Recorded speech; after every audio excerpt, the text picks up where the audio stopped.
There was a woman who was taking a shower, and she heard sort of a commotion in her bathroom, and she looked down, and there was her 2-year-old son, and he had pulled all the toilet paper off the roll and wrapped himself completely in this toilet paper. She thought it was so cute that she ran and got her camera and took a picture of it. And the picture turned out so well that she had Christmas cards made with that picture right on the front. And she sent it to all of her friends.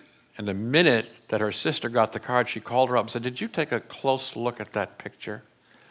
When you were taking a picture of him, you took a picture of the mirror and you, and all you were wearing was a camera." Anybody had situations like that? Problems like that? Those little cute kids that we have, they grow up to be teenagers. And there's something about when they're little, they just kind of do what they're told to do. They're fun to get along with and everything like that. But when they get older, things get worse. It's amazing that as the kids get older, it gets harder and harder to get them out of bed in the morning. When they're little, they just pop right out. But particularly when they start school, it's very hard to get them out of bed. Well, one mother came into her son's room and she said, "Son, get up. It's time to go to school." He says, Ma, I don't want to go to school." And she says, "Why not?" He says, "I just don't want to go." He says, "Well, give me 3 good reasons that you shouldn't go to school." He thought for a minute. He said, "Well, firstly, all the kids hate me." He said, and the teachers all hate me. And even the people in the lunchroom hate me." So his mother looked at him and said, "Son, I'm going to give you 2 good reasons you should go to school. First, you're 55 years old.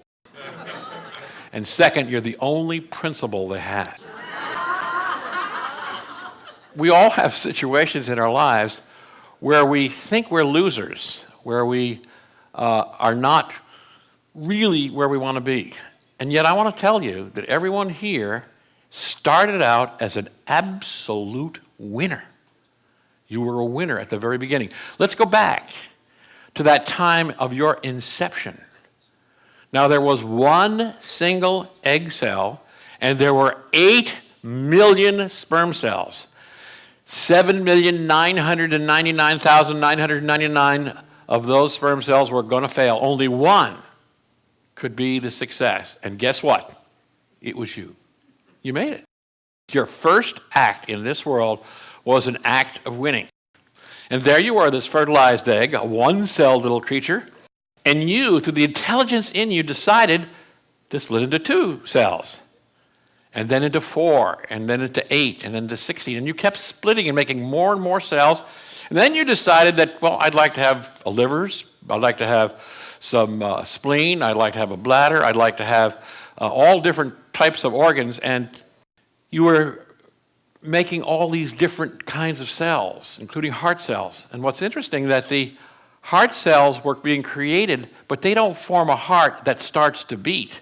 What happens is that there's a beat first, and the heart cells gather around that beat and become a heart. And so you specialized. You didn't make any mistakes. You got your toes on your feet. You got your fingers on your hands, 10 of each. You could even count that. Everything was working out perfectly. Everything was great. 9 months on a waterbed. 9 glorious months.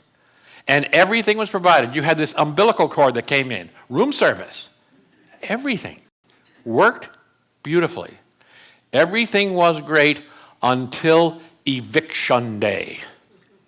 And you were pushed through this very narrow tube. There's a lot of pressure. Now, women understand this. Men don't understand about giving birth. But I did ask a female friend of mine what it was like, and she said, well, it's sort of like taking your lips and pulling them over your head. I don't know if that describes it, but it sounded pretty painful to me. There's a lot of pressure on the woman when the baby's coming out, but guess what? There's an equal amount of pressure on the baby. Here you are being evicted from the beautiful place, coming through this narrow tube and pop out into this loud, bright world you're not used to. The doctor picks you up by the feet and gives you a smack on the fanny. Welcome to this world. And then came the unkindest cut of all. They cut your umbilical cord. And I know some people are still looking for a place to plug it back in.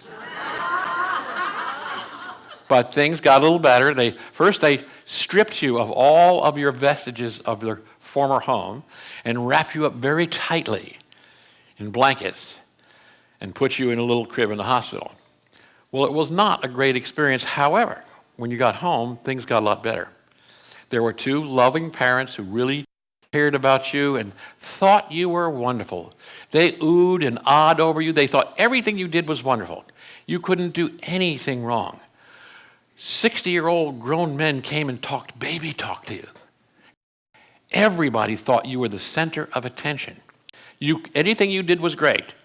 And then, of course, there was those nice, warm, soft things that Mommy had that exuded milk, and they were really great.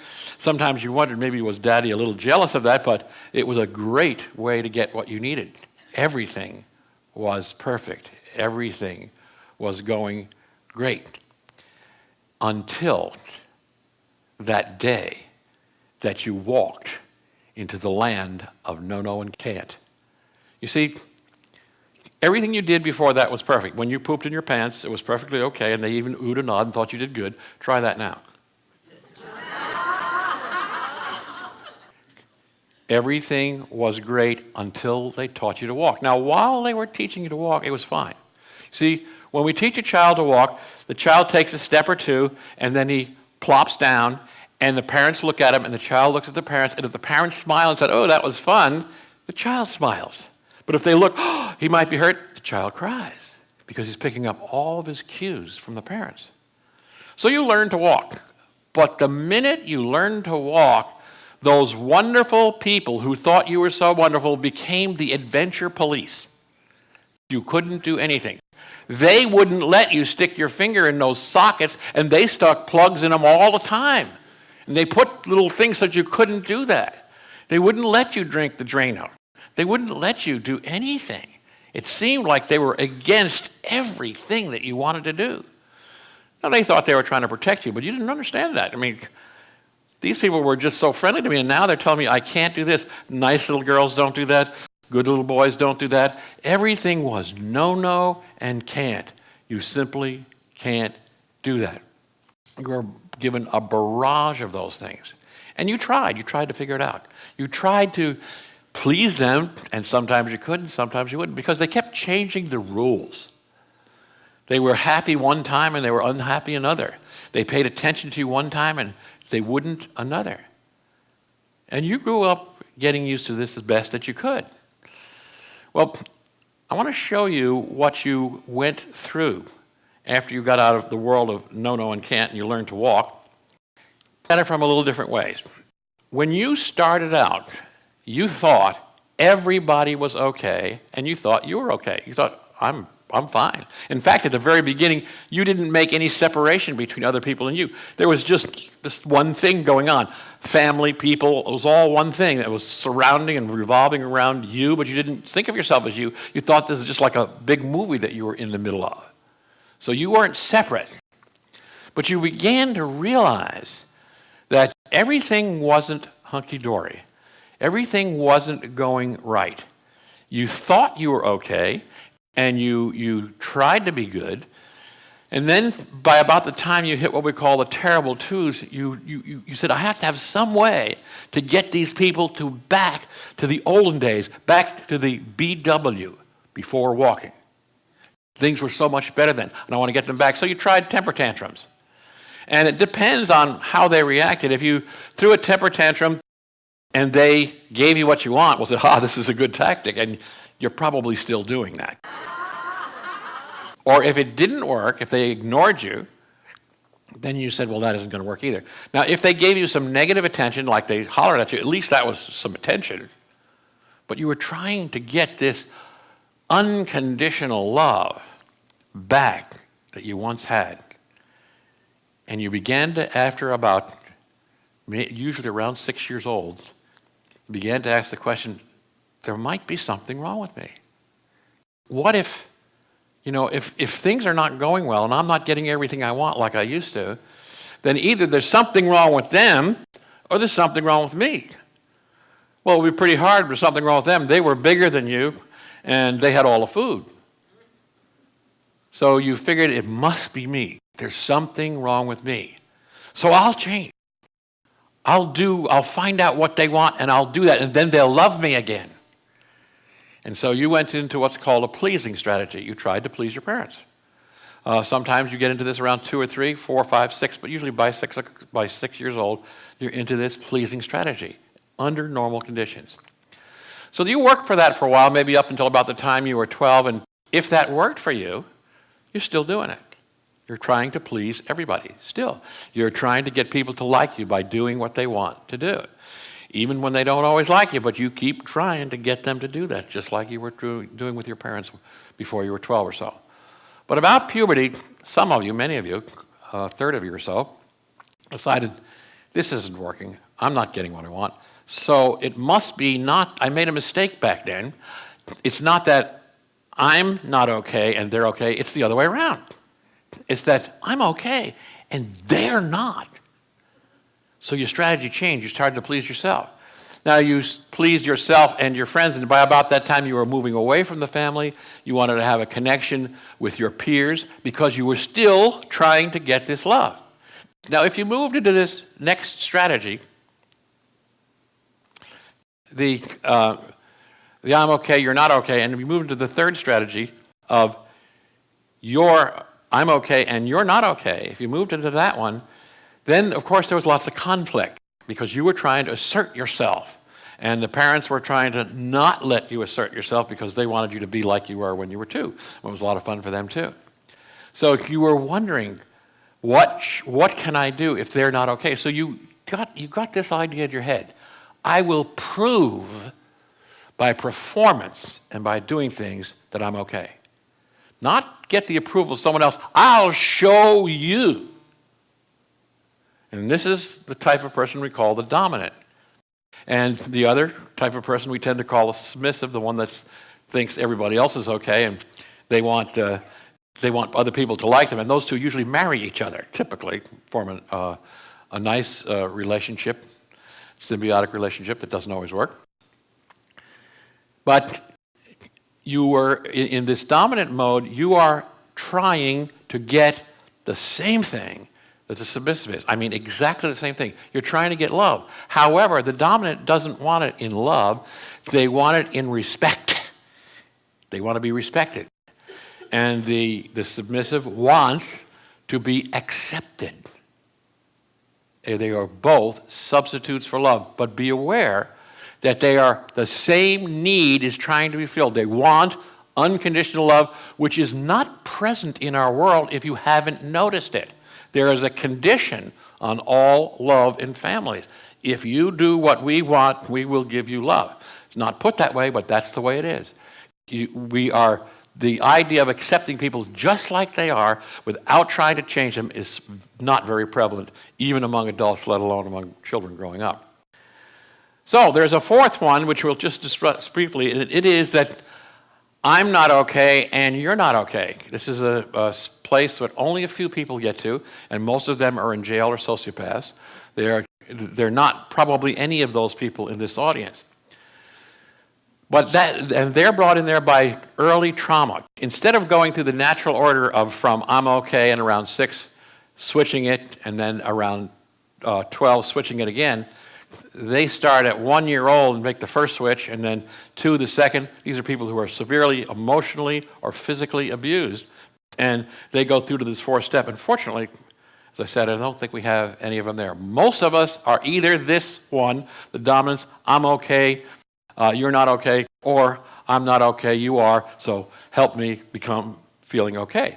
So those are the strategies that we developed in this early time in childhood.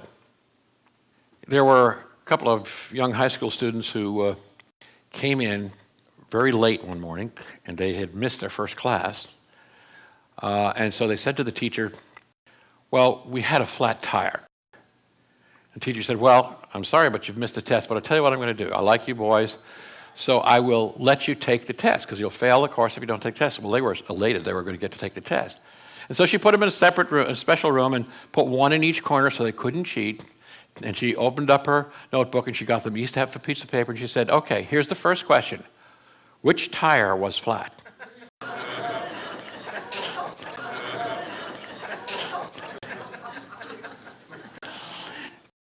You see,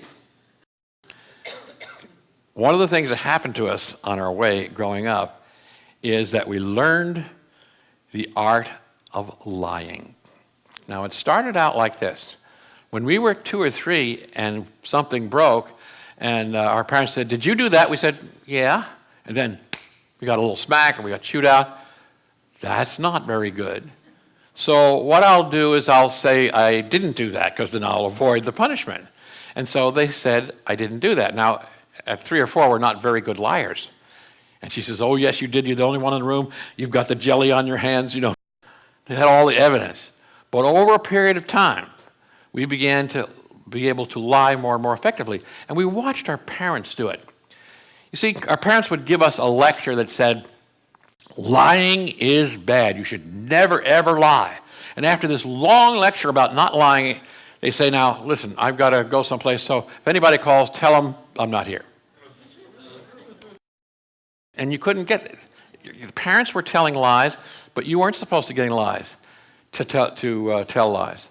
And then they gave you the clue. They said things like, "If I ever catch you lying," or "Don't let me catch you lying." Oh, that it is. It's being caught you're punished for. It isn't lying. It's just being caught. So you learned how to lie for one reason and one reason only, to protect yourself. And of course, there's all kinds of lies. There's little white lies. You ever heard of a white lie? Well, those are things like when your girlfriend's just spent $100 on a wonderful hairdo, and it looks like somebody went over her head with a lawnmower, and she says to you, "Do you like it?" And you say, "Oh, yeah, it's fine." She's not buying that. "No, do you really like it?" "Oh, it's really nice." Now, why are we lying? Why are we telling that bold-faced lie? Well, you're all thinking the same thing. Well, I didn't want to hurt my friend's feelings. I didn't want to hurt my friend's feelings? That's another lie.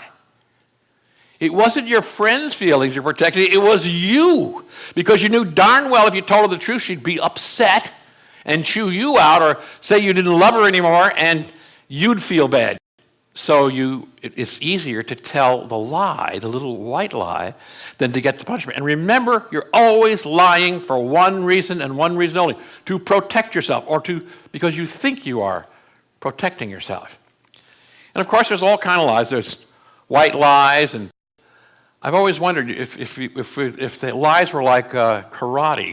You know, in karate they have white belts and green belts and purple belts and brown belts and black belts. I wonder if you have white lies and the different color lies as you go up, black lies. Is it any less a lie depending on what color it is? And then, of course, there are those family secrets which you are pledged to lie about. Nobody ever talks about Uncle Joe's drinking when Uncle Joe's around. Now, they all talk among themselves about it, but when Uncle Joe's, no, that's a secret. And then there is the top secret. It's what Daddy says about Grandma when she's not at the dinner table. There's those kind of lies. And then, of course, there are the good lies, the fun lies, the nice lies, like the Easter Bunny and the Tooth Fairy. I wonder if we could ever get a truth fairy. That might be something a little different. But you see, we teach and we say, well, it's okay to lie. It's okay to tell children that Santa Claus is there and it isn't your parents who are bringing you the gift. It's okay, we think. But it is simply a lie. Now, that Santa Claus and the Easter Bunny are what I might call conscious lies, but most lies are not conscious. They're unconscious or subconscious. We say things that we don't mean. We say things that are different than what we actually believe, and all for one reason, to protect ourselves from the return from the other person if we were to tell the truth. And so we're stuck with that situation. And we are living our lives like that. It is very hard in the awakening process, which I'm hoping you're all going to do, to get past those built-in lies that we tell. No one in this room likes to be lied to. Anybody like to be lied to? Yet we do it all the time. We ask our politicians to lower taxes, to raise services, and they say they will to us. They'll, oh yeah, sure, we're going to do that. We know they're lying, but we'd rather hear the lie than the truth. The truth is painful. And so there's a point we have to get by that so we can understand that really it is the lie that's more painful than the truth is. There was a woman who was sitting in the airport, and she had about 45 minutes till her plane got there, so she decided to go buy some cookies. And she bought some cookies, and she went back to her seat, and she put them on a seat, the cookies on a seat right next to her, and she was reading a magazine. And then a guy came along and sat on the next chair over, so the cookies were between the two of them, and he was reading a newspaper. And every so often, she would reach in and grab a cookie and eat it. And then she looked over, and she saw the guy reaching in and just taking a cookie. Didn't ask her, just reading them like he owned the damn place, and just eating those cookies, and she would eat one, he would eat another. Now, she was a pleaser. She was a person who had been trained to please. So she didn't want to say anything. Well, she was getting madder and madder inside. And finally, time came, and she just went on the plane, and she left the cookies there. She got on the plane just writhing about how dare he do that. And she opened up her purse to get something, and guess what she found? Her box of cookies. They were his. We have this tendency of putting our stuff on other people out there all the time. And yet there is, if you were here for the first lesson that we gave, we are projecting the world we have by the caliber, the type, the feeling of our thoughts. And we're drawing to us these situations that we have an opportunity to work through or not, depending on what we do. It is, of course, up to us. Now, in this progression, when we're coming up through the okay circles, we're basically wound up with two people. The first group are called pleasers, and the second group are called dominants. But the pleasers divided into two groups.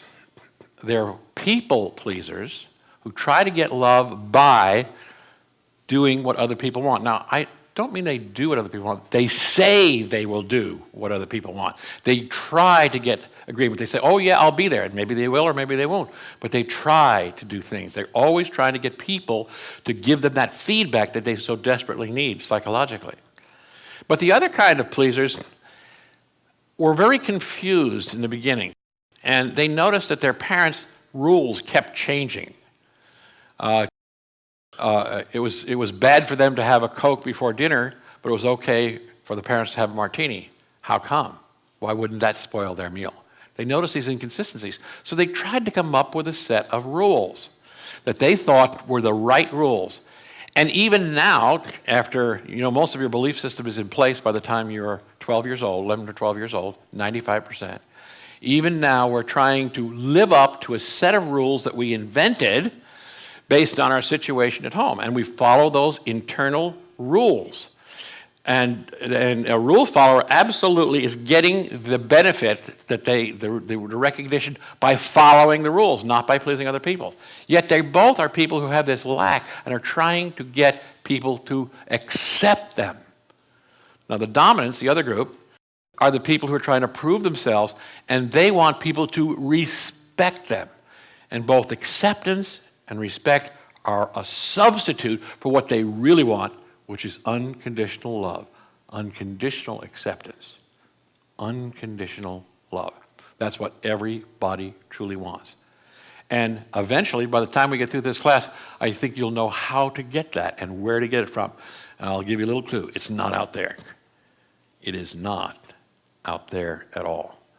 What we learned, or we were literally programmed as little children. There was a little boy who said a curse word in his nursery school. And the teacher came and said, "Where did you learn a word like that?" And he said, "Well, I learned it from my daddy." She said, "Well, you don't even know the meaning of that." He says, "Oh, yes, I do. It means the car won't start." I had a situation like that happen to me. When my son was about 3 years old, at that time in my life, I always worked on my own car, I changed the spark plugs and the oil filter and oil and points and that kind of stuff. And of course, I would work to the tune of expletives when I did that, and it was long before I was a minister, so it was okay. And I saw my little son bring his red wagon out, turn it upside down. He had one of my wrenches, and he was tapping it. And he said, the F word, the S word. As he's tapping, his wagon turned upside down. And it was a shock, and I knew exactly where he learned those words. And I knew he was doing it exactly at the right time. He thought those words were fixing the car. And he was going to fix the wagon with the same words. We do not teach our children by what we say. Our children do not listen to what we say. They watch what we do and mimic it. Mimic it. And that's how all of us learn. Very rarely do we do what we're told. We do what we see. We do what we see and what will work for us. So let's take a look at that process that we go through. That's a wave, and the distance between one wave, one tip, and one trough is called a cycle. And waves are measured, one of the measurements are in cycles, how many cycles per second. And what I want to show you is a little chart about brain waves, so you can see that we have different states of mind based on our brain waves. The top one that we normally work in is called beta, and that's between 12 and 38 cycles per second, 12 to 38 cycles per second. Now, the next one down is called alpha, and that's between 8 and 13 cycles per second. And you can notice that the waves and the alpha waves are spread a little bit farther apart. That's because they're a slower cycle. And then below that is something called theta, which is 4 to 7 cycles. And then below that is something called delta, which is 1/2 to 4 cycles per second. Very slow waves. When we start out, though, we start out not using the top ones. Beta is the normal state of awareness that we're usually in. You're more likely in beta. If you're doing a little bit of this, you may be slipping down into alpha, but that beta is what we're normally when we're paying attention and working and doing something. So let's take another look at it from the bottom up. You're in delta when you're in deep, dreamless sleep, or it is also the home of the superconscious mind. To be in the state of delta is to be able to communicate directly with your superconscious mind, that part of you that knows it all. It's a place where you can get all the answers for everything that you need in your life. Now, the next step up, you also go into when you are in sleep, but this is called, you're into it when you have REM sleep. That's rapid eye movement. And that's not as deep a sleep, but it's a fairly deep sleep, and that's when you're dreaming. It's also where the subconscious is housed. And that's why all of those weird things that you dream about, those odd things are going on, because that's your subconscious releasing that stuff, and you are aware of it in your sleep. Probably when you wake up, you forget most of it, but some people actually remember their dreams. Then alpha is that state that when you're just waking up in the morning, you know, the sort of little twilight zone before you're fully awake, or when you're going to sleep at night, you go through alpha as you're falling asleep. But you can also, there's other ways to get an alpha, in fact, into some of the other ones, and I'll talk about that. And then beta is your ordinary awake state. That's when you're up and at 'em and doing all the things. Now, as adults, we can operate in any one of those, but most people are so used to beta, so totally, literally hypnotized into being always in beta, always being on alert, always watching what's happening, that it's very hard for them even to get into alpha state. They sometimes have a hard time going to sleep, and these are the kind of people who say, I just can't meditate. And yet meditation, if you do any sort of meditation, just get yourself a little bit focused on a candle, or you say a mantra, or you just do a relaxation exercise, you'll very easily slip into this relaxed stage. You're still conscious, you're still aware of the whole room, but you're in a more relaxed state. You are a little more programmable. If you can really practice, you can get yourself down to being able to be conscious in that theta state. And super meditators, people who've done it for years, like the Buddhist monks, they can get themselves all the way down to delta and be aware in it. When we get into delta, we're gone. When you are in your church meditation and the person is giving the meditation and you go into that alpha state, you can hear their voice and yet you're sort of fading, and then all of a sudden they're gone, and you're into some other land, so to speak. Has anybody had that experience? Good. Well, you actually got yourself down to theta. So it's not like it's that hard to do.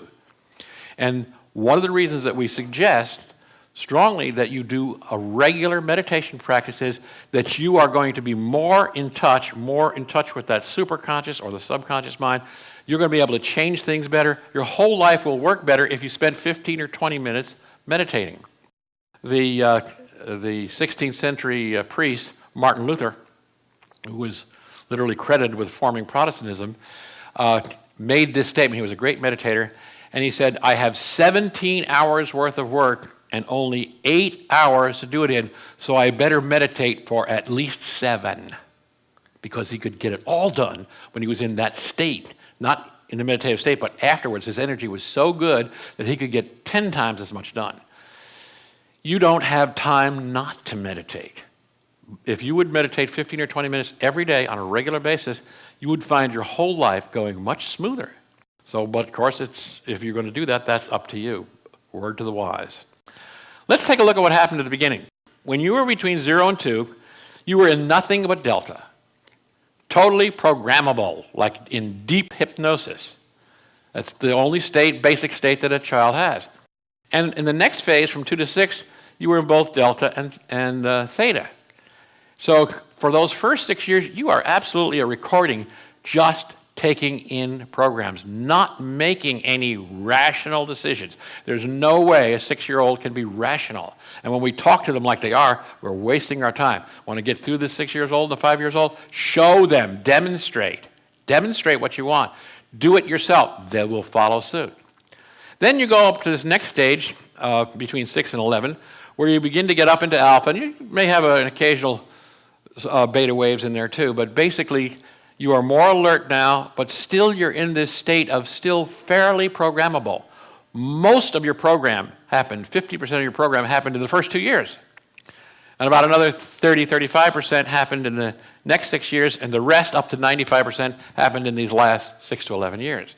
So those were the states of mind you were. You didn't have the reason to say, when they said, well, you're just dumb at math, you didn't say, well, no, I'm not. You haven't proven that. Show me your evidence that I'm dumb. You didn't do that. That would take beta thinking to do that. You weren't capable. You just said, oh, I am? Okay. Then, of course, the last state from 12 up is you operate in beta and alpha and theta and delta. You always operate these when you sleep. So if you're in beta all day long and you go to sleep, you're going to drop through alpha, drop through theta, and hopefully you'll get into delta where you get a really deep sleep. But you're not aware of it. You're not aware. The infants were aware when they were in delta. Okay. So what happened was, over a period of time, we created some beliefs. And I want to give you a definition of a belief. A belief is something that we accept as true because it's a substitute for the truth we don't know. All beliefs are substitutes for truth. You cannot put the truth in a belief, any belief. I don't care what the belief is. Beliefs are a substitute, and we need them. We want them because there's something for us to hang on to. We know that this is right or that's right. We know that it's okay to kill people in the war because we believe that's okay. Do it, but we can't kill them other places. So we have beliefs that regulate and really project our entire life. And if you take a look at the words belief and believe, the noun and the verb, and if you just take the endings off, you take the F and the VE off, you get this word. Belie. All beliefs are belies. I'd like you to start calling them from now on. Say, well, I belie this and I belie that. You won't be so hung up on them. But we all have a whole system of these beliefs, and we refer to that as our belief system. And people defend their belief system like they were defending their mother's honor. If you criticize one of my beliefs, I could kill you for it. I mean, you look in the whole world, we see people killing each other over their beliefs. They are defending, and we as individuals, we may not be killing anybody, but we will not really want to be around somebody whose beliefs are totally different from us. You see, we need to really grab hold of our belief system and protect it. It's our BS, and we're going to defend it. Okay? That's belief system if somebody's thinking I mean something else. So let's take a little look about your brain and how it accepts information. Now, in the computer age, you know, many of you know at least, the dial-up modem, the fast ones that they have now, are 56,000 bits per second of information running through to the computer. And if you have a cable or DSL, it's 300,000 bits of information per second. Fast. And if you have a T1 line that commercial companies use, that's 1.5 million bits per second of processing through rate, they call it. And if you are a really biggie like AOL or one of those people and you have a T3 line, that's 100 million bits per second that they can handle. And what is our brain capable of handling, though? 400 billion bits per second. We don't have anything as fast, as furious, and with as much throughput as our brain. And how much of that 400 billion are we using on consciousness? 2,000. Most of what's happening in our lives is happening below the threshold of consciousness. Do you realize that you have 100,000 cells dying every second? 10,000. 10,000 cells dying every second? And 10,000, fortunately, being born every second? Can you imagine those 10,000 tiny little funerals that you have to do? Or the 10,000 tiny little christenings? That's a lot of work to create a new cell. Who's doing that? Your mind is, with its 400 billion per second processing, able to do all that. But we're only allocating this little teeny bit for consciousness. That is 0.00005% of our capacity used on consciousness, being awake, being conscious. Everything else, from driving our car to everything we've done, is all down there in the subconscious where we're paying no attention to it. So we have this little teeny look into the world, this little teeny box that we're seeing. So we're not seeing everything, we're just seeing the little teeny bit in our consciousness. But if we could expand that and grow that consciousness, we would begin to see more and more of what's already there. We would discover that the things that are opposing us are actually there to help us. We would discover that the things that were knocking our head against the wall are easily solved if we just turn and go another direction. But we can only see the little bit, then we have to go with that. If we only believe this is the only way to do something, then we have to go with that. So I would say that one of the major parts of this course is to get you to expand your consciousness. Meditation is one of the ways to do that. So there we are with all that stuff. We need to ask a question. How did we get in this place, and how can we get out? Well, I think if I show you this, it'll be helpful. Most of us think of ourselves as a human being, but literally we're mostly human doings. We do everything. Doing is what's important. But there's another way. There's being. And if we look at one line, the horizontal line, as being what we do in time, what we already did is back there in the past, what we're going to do is in the future, and there's a place called now, present moment. And so that is the only place where our being crosses, because we are not up in the future and we are not back in the past. Our being is only at the present moment. But that being has a state. And it can be any one of these things. At the very top state, it's peace and joy and love. At the bottom, it's fear and guilt and depression. So your state of mind at any one time changes. And unfortunately, it mostly changes because of what's happening out there in the doing world. The telephone rings, and it's your boss's secretary, and she says, "I'm very sorry to tell you this, but Mr. Jones told me that he wanted to let you know that you're fired." What is your state of being? Down to the cellar. You feel anger, fear, depressed, whatever it is, you just go all the way down. And then the phone rings again, and she says, "Oh, I'm so sorry. This is Mr. Jones' secretary again, and I read the wrong list. You were on the list to get a raise. Now where is it?" And then your daughter calls from college, and she says, "I'm getting all Fs." And then the secretary calls and said, "We're very sorry, but we gave your daughter the wrong grades. She's getting all A's." So what's happening out there has got you by the throat and making you go up and down based on the events out there in the doing world. And here's an interesting thing. You are putting out emotional vibrations. And your emotional vibrations are being put out by whatever state of mind. If you're in depression, you're putting out very negative vibrations. You're drawing very negative stuff into your life. If you're in joy, you're putting out very good vibrations, and you're bringing very good things in your life. Now you'll notice that wheel on the top is going in one direction, and where the gears meet, isn't it funny that the other wheel is going in the opposite direction? That's exactly how the universe works. If you are angry and upset with anybody, what or who you're angry and upset with doesn't matter. It's just as bad to be angry at yourself as it is to be angry at someone else, because you're living in the state of anger. And what you're putting out, angry, low vibration thoughts, are coming back to you as low vibration events. And you keep putting it out, and you see the event, and you get even more upset, so you put out more, and it gets worse. You know when things get worse, that things cheer up, things could be worse, and they did.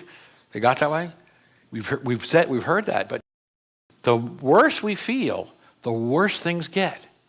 It just doesn't seem to quit. So let's take a look at that model again. Those things. What happens when you're up in the top is this.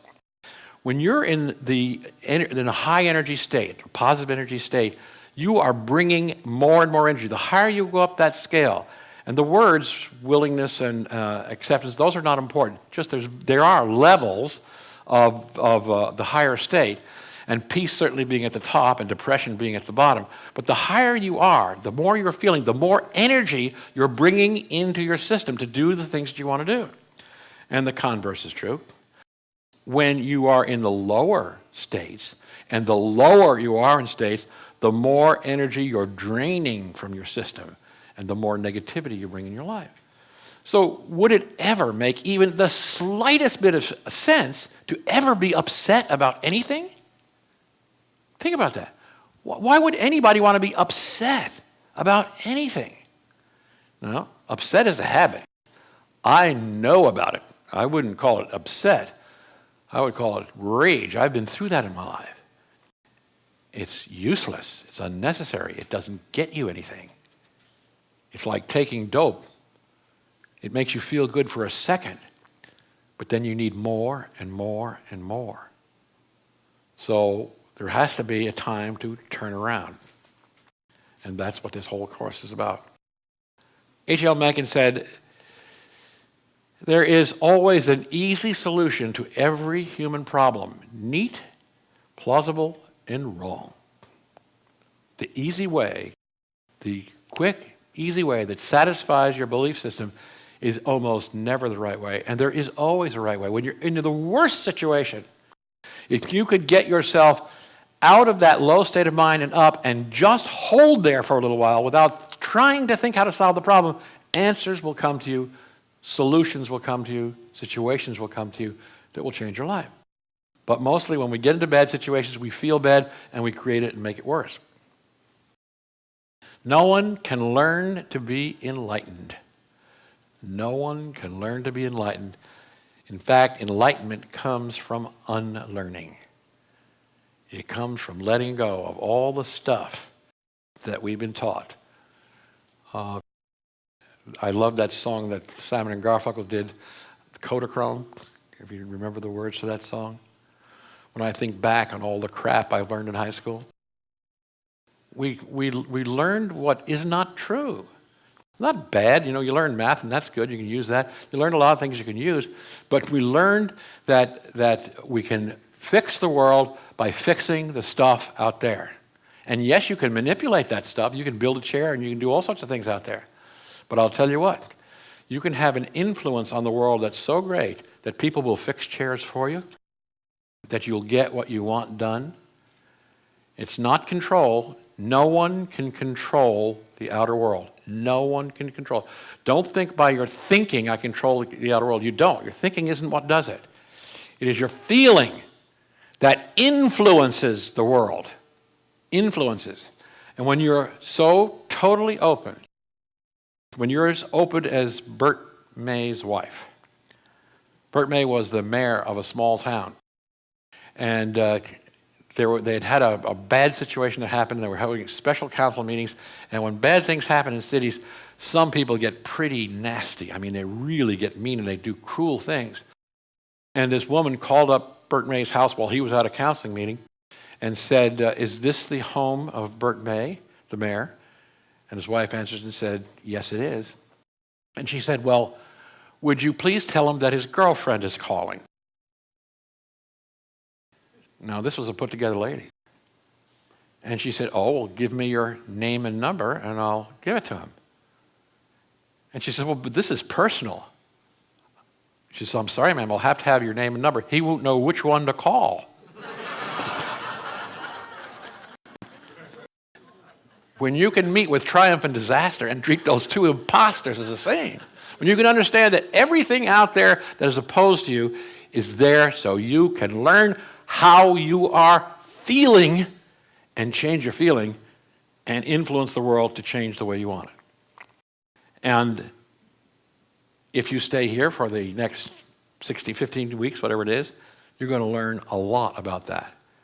Lauren and I have had a wonderful experience in our own lives of starting out the hard way. I've been doing this for 30 years, and I married you 21 years ago.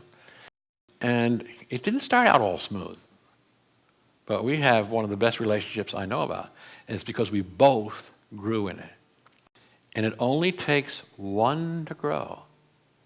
If you grow spiritually, if you become more of this person whose feelings are positive, if there's a negative person with you, one of two things will happen. They will start to change. You can't force them, but they will, of their own accord, elect to, or they'll leave, or you'll leave. Because if you're in a certain vibration, a high vibration, negative people cannot stay around you for very long. Can't handle it. So if it is to be, it is up to me. I bless you all.